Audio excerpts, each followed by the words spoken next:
Hey guys, Mac Forrest here. Every once in a while on social media, I see people arguing about whether or not women have it easier than men when it comes to VTubing. Now, mostly I see it on Twitter because that's where every bad take starts on the internet, but I wanted to finally answer it once and for all. Do women have it easier than men? Now, I'm going to be looking at this from a purely neutral point of view and only presenting facts and evidence. I don't want any trouble. I don't want pitchforks coming at me unless they got marshmallows on them. I don't want controversy. So we're only going to be looking at cold, hard facts. Now, without any further waiting, let's get into the video. Okay, I've just realized I need to say two quick disclaimers first because I don't want any trouble. The first is I'm only going to be comparing streamers who started on equal footing. So when they debuted, if one person had 500 followers and one only had 0, that's a very different starting point, and we want to compare fair growth. So yeah, everybody who's in this video that I compare is going to be the same starting point. The second disclaimer is I'm only going to be showing footage from women in the B-roll behind me. The reason for that is twofold. One fold because I just like looking at boobs. The second fold is because I just don't want to show footage from men because seeing men do something I can do while being more successful makes me angry and jealous, and since I'm white, that could be a serious problem. So let's get into the video once and for all.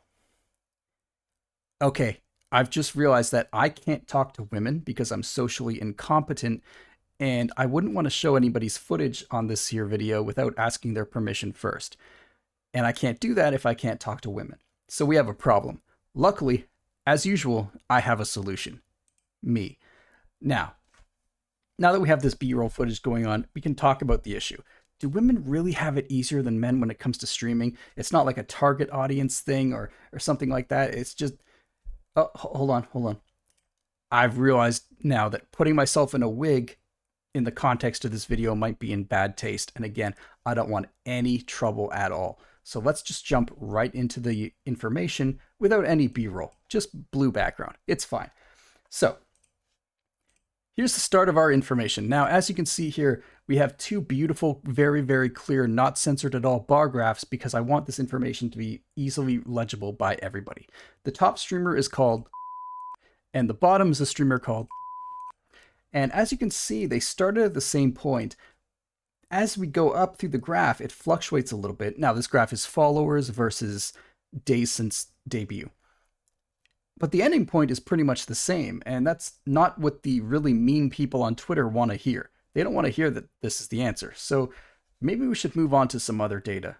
Let's get rid of this. And the second data group I looked at was a group of agency VTubers. Now, these are VTubers who were taken on by various agencies. You've probably heard of them.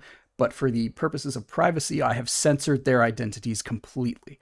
Now, in the background here, you have this beautiful, clear 3D bar graph that I made in Microsoft Excel that shows their growth in the first year since their start. And as we can see here, I mean, there's a little bit of variety, but they're still all doing really well for themselves. So I guess that means it doesn't really matter at all what you look like. You know, having gigantic boobs might not necessarily be an advantage, but that's not what the mean people on Twitter want to hear. So I don't know what to tell you. The evidence didn't really work out in their favor this time. But yeah, thanks for watching. I hope this video helps you in your Twitter arguments. I hope you have a good weekend. And remember, any day you stream without having to write a twit longer at the end is a good day. See you in the next one.